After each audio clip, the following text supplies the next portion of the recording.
Hello বন্ধুরা, good morning. Papai Sonai lifestyle ব্লগে তোমাদের অনেক স্বাগতম আর অনেক ভালোবাসা জানিয়ে আজকের ব্লগটা শুরু করছি।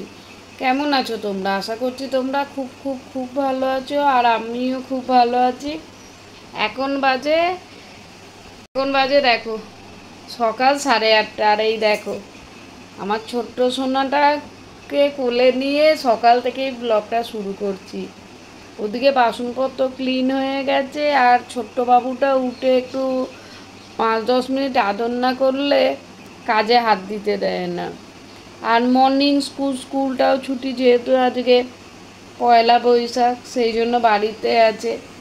তাহলে চলো ছেলেকে একটু আদর করে রান্নাঘরে যাই, তারপরে তোমাদের সঙ্গে আরও সমস্ত কাজকর্ম শেয়ার করব। সাথে থাকো বন্ধুরা। চলে এসেছি রান্নাঘরে। আর আজকে কি অবস্থা আমার দেখো, সিঙ্কটা পুরো না বুঝে গেছে। যত একটু কাঠি দিয়ে খুঁচলাম কিচ্ছু হচ্ছে না। দেখি তোমাদের দাদাকে বলেছি পরে করে দিতে, আর একটু অসুবিধা হয়ে যাচ্ছে। এই গামলাতে ধুয়ে ধুয়ে জল রাখা, তারপরে সেই জল গিয়ে আবার ফেলা, মানে প্রচণ্ড অসুবিধা হয়ে যাচ্ছে। আমরা কি বলো তো, মানে অভ্যস্ত নই তো। অনেক জায়গায় আছে গ্রামের দিকে এইভাবে করেই রান্নাবান্না হয়। অনেককে আমি জানি যে মানে রান্না করে মানে জলটা ফেলারও জায়গা নেই, তাদের অভ্যেস হয়ে গেছে। মানুষ হচ্ছে অভ্যেসগত প্রাণী। আমরা যেমন অভ্যেস করি সেরকমই অভ্যেস তৈরি হয় সেই মতোই। এখন যেহেতু এখানে জল ফেলা যাচ্ছে না, বাধ্য হয়ে কিন্তু এই গামলায় জলটা ফেলছি। কিন্তু আমার অভ্যেস নয় বলে অসুবিধা হয়ে যাচ্ছে, বলো না। তোমাদের সঙ্গে কথা বলতে বলতে এদিকে ভাত বসিয়ে গেছে, ওদিকে মুগের ডাল বসে গেছে। একদম ভেজে তারপর নুন হলুদ দিয়ে বসিয়ে দিলাম। এখানে আলু ভাজা দিয়ে করছিলাম, হলুদটা বেশি পড়ে গেছে, তুলে নিলাম জানো তো, নাহলে গন্ধ হয়ে যাবে। জিনিস কম দিলে ক্ষতি নেই, বেশি দিলেই তো অসুবিধে।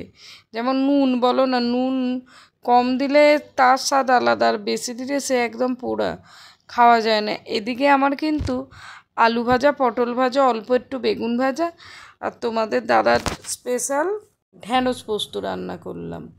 ঢ্যাঁড়স পোস্ত আমি করি না, আমাদের আলু পোস্ত কী বলো তো, প্রত্যেক সপ্তাহে আলু পোস্ত করে আমরা খাই। আর ও সুগার পেশেন্ট, ওর আর খাওয়া হয় না। ওই জন্য আজকে ইচ্ছে করেই ঢ্যাঁড়স পোস্ত রান্না করলাম। এদিকে আমের চাটনি বসিয়ে দেবো, মিষ্টি দেওয়ার আগে তুলে নেবো। তোমাদের দাদার যেহেতু আজকে ছুটি নিয়েছে, ডেলি তো সেই ভোরবেলা উঠে কাজে বেরিয়েছে। আজকে বলেছে একটু সুন্দর করে রান্না করতে, মাছের মাথা দিয়ে মুগের ডাল, একটু ভাজা, একটু মাছের ঝাল। মানে আমরা সাধারণ মানুষ, আমাদের তো এই ছোট্ট চাওয়া পাওয়াগুলো আছে, বলো না। এইতেই আমরা সন্তুষ্ট থাকতে পছন্দ করি। আর আমাদের এখন ছেলে মেয়ে হয়ে গেছে, এখন আমাদের ইচ্ছেগুলো যেন কোথায় হারিয়ে গেছে। এখন সন্তানকে এক কথায় যাকে বলে আঁকড়ে ধরে বেঁচে থাকা, তাদের ইচ্ছেগুলোই সব। যেমন আমরা কি এখন আর নিজেদের জন্মদিন পালন করি, বলো না। এখন নিজেদের সন্তানদের জন্মদিন পালন করা, সেরকম বাবা মা হওয়াটা, বাবা মা কিন্তু সবাই হতে পারে, কিন্তু সঠিকভাবে দায়িত্ব কর্তব্য যে পালন করতে পারে সেই হচ্ছে বাবা মা। এদিকে আমার আমের চাটনি যাকে বলে হয়ে গেছে, আমগুলো সেদ্ধ হয়ে গেছে, তোমাদের দাদা তুলে রাখলাম। চিনি অ্যাড করে দেবো, জানো তো, একটু আমের মাখা মাখা চাটনি খেতে ইচ্ছে করছে। মাঝে মাঝে পাতলা টকও করি, কিন্তু কী বলো তো, আজকে যেহেতু একটু মানে অনুষ্ঠান ভাব, পয়লা বৈশাখ, সেহেতু মাছের মাথাতে মুগের ডাল করব, আমের চাটনি করলাম। বেশ মাখা মাখা চাটনিটা না খেতেও ভালো লাগে। অল্প হলে কী হবে, শেষ পাতে খারাপ লাগে না। আর তোমাদের দাদাকে কি বলো তো, খাইয়ে আরাম আছে, খেতে ভালোবাসে তো। যে সমস্ত মানুষেরা খেতে ভালোবাসে তাদের খাইয়েও শান্তি হয়। এদিকে কিন্তু আমের চাটনিটা হয়ে গেছে, আর এবার আমি মাছ ভাজা বসাবো। আর বেসিনের অবস্থা দেখো না, মানে আমি এখন ভয়েস দিচ্ছি দেখেই কেমন লাগছে। এটা অবশ্য দুদিন না একদিন আগেকার, তাও দেখে গা শিরশির করছে। হ্যাঁ, রান্নার পরে তোমাদের দাদা ক্লিন করে দিয়েছিল। রান্নার আগে জল বের করে ক্লিন করা আমার দ্বারা সম্ভব হয়ে ওঠেনি। কী হতো, একার হাতে এতগুলো কাজ করে না মাঝে মাঝে ফেড আপ হয়ে যায়, একদম ভালো লাগে না কিছু। সবারই তো শরীর বলো না, সবার যেমন সবার খেয়াল রাখতে দেখবে, যে সবার খেয়াল রাখে সে নিজেকেই হয়তো ভালোবাসে না। তেমন এক কথায় বলে ঘরামি ঘরচাদা, ঠিক আমারও একই অবস্থা। ওদিকে আমার ভাত হয়ে গেল আর ডালটা সেদ্ধ হয়ে গেছে, আলু ভাজা, তারপর ঢ্যাঁড়স পোস্ত, পটল ভাজা, অল্প বেগুন ভাজা, আমের চাটনি হয়ে গেছে। আর মাছটা ভেজে পেঁয়াজ আদা রসুন দিয়ে ঝাল বলো কালিয়া বলো করবো, আর ডালটা করলে কমপ্লিট। আজকের এইটুকু মেনু, ইচ্ছে করে চচ্চড়িটা করলাম না, জানো তো। এর উপর যদি চচ্চড়িটা করা হয় বেঁচে যাবে। দু ছেলে তো এই মাছ হয়েছে, মাছ ভাত ছাড়া কিচ্ছু নেবে না। তাও ছোটোটা মুড়ো ডালটা নিয়েছিল মাছের মাথা দিয়ে, যেটা আর জোর করে একটু আলু ভাজা দিয়েছি। মানে এখনকার বাচ্চাদের না খাওয়ার প্রচণ্ড জ্বালাতন, ওদের কিছু দিয়ে যেন মন পাওয়া যায় না। আমার বাড়িতে কি সবার বাড়িতে বলতে পারবো না, কিন্তু আমাকে এইসব প্রবলেম ভালোই ফেস করতে হয়, জানো তো। এদিকে মাছে না, এদিকে হচ্ছে তোমার ডালটা করব। ডালের পরে মাছের কষাটা করেছিলাম। পরিমাণ মতো জিরে তেজপাতা ফোড়ন দিয়ে অল্প করে পেঁয়াজ আদা রসুন বেশ করে কষিয়ে নেব।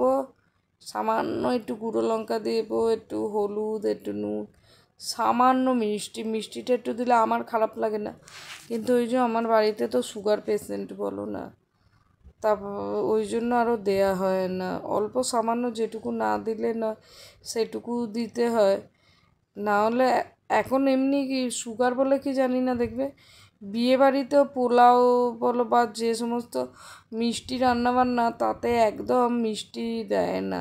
বিশেষ করে পোলাওটা এখন সেই রাইসের মতোই করে দেয়।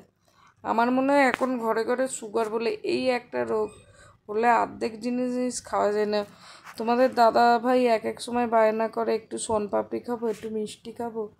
হ্যাঁ, বকাবকি করি, কিন্তু কী বলো তো, করি তো ওর ভালোর জন্য। হয়তো রাগ হয়ে যায়, হয়তো পর মুহূর্তে বুঝতে পারে। কী বলতো, রোগেতে বলে না রূপ নষ্ট, এক কথা হয়েছে তাই। মানুষের রোগ করলে মানে প্রিয় খাবারটা যাকে বলে একদম খেতে পারে না। তাও তো তোমাদের দাদা অনেকটা কন্ট্রোল করে, তাও এক একবার ইচ্ছে খেয়ে ফেলে, তাতেও আমি চেঁচামেচি করি, জানো তো। যতটা কন্ট্রোলে থাকা যায় রোগ জ্বালা ধরলে, যতটা নিজে ঠিকঠাক থাকতে পারবে ততটা তোমারই ভালো। আমি যে চেঁচামেচি করছি, আমি তো আর আমার জন্য চেঁচামেচি করছি না, আমি করছি কিন্তু ওর শরীরের জন্য। অনেক সময়ও রেগে যায়, কিন্তু এক এক সময় বুঝতেও পারে যে কেন করছে অনু এইসব। তাহলে বন্ধুরা চলো ভালো করে কষিয়ে নেবো, একদম কষিয়ে নিয়ে ডালটা ঢেলে দেবো। তারপর ডালটার পর লাস্টে মাছের ঝালটা করে নেবো। আর মাছের ঝালটা খুব স্পাইসি হয়েছিল আজকে, এত টেস্ট হয়েছিল। বড় ছেলে মাছের ঝাল ছাড়া অন্য কিছু নেয়নি, বলছে আজকে একদম মাছের ঝালে তুমি 10-এ 12 পেয়েছো। মানে 2 নম্বর যাকে বলা এক কথায় বোনাস পয়েন্ট দিয়েছে ছেলে আমার। একটু কষা কষা ছোটো থেকে, জানো তো, ডাক্তারবাবু ঝোল খাওয়াতে বলতো, রোগা মানুষ বলে, কিন্তু আমার ছেলে কি ঝোল খাবে, ও সেই কষাটাই খাবে। এদিকে কিন্তু আমার মুগের ডালের মশলা কষানো হয়ে গেছে, অ্যাড করে দিচ্ছি। এবার ডাল, অল্প জল লাগবে, ডালটা বসে গেছে। তারপর আগে তো নুন হলুদ দেওয়া ছিল, তারপর টেস্ট করে দিয়ে দেবো। বন্ধুরা ব্লগটা আর বাড়ালাম না, মাছের ঝালটা ডালটা ঢেলে কমপ্লিট করি। ব্লগটা এই পর্যন্ত শেষ করলাম।